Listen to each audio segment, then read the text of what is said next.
Welcome. In today's video, we'll walk you through the steps to archive your check-ins on Facebook using your PC.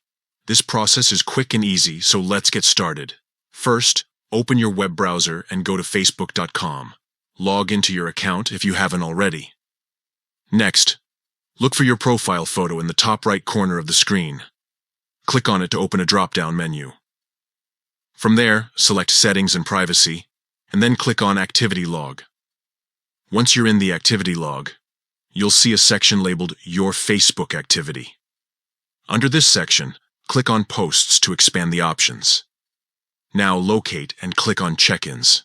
This will display all the check-ins you've made on Facebook. From here, you can choose which check-ins you'd like to archive. Simply select the ones you want by clicking on them. After making your selection, click on Archive to move those check-ins into your archived folder. And that's it. You've successfully archived your check-ins on Facebook using your PC. This feature helps you organize and manage your activity while keeping certain posts private. If you found this tutorial helpful, don't forget to share it with others who might need it. Thank you for watching, and we'll see you in the next video.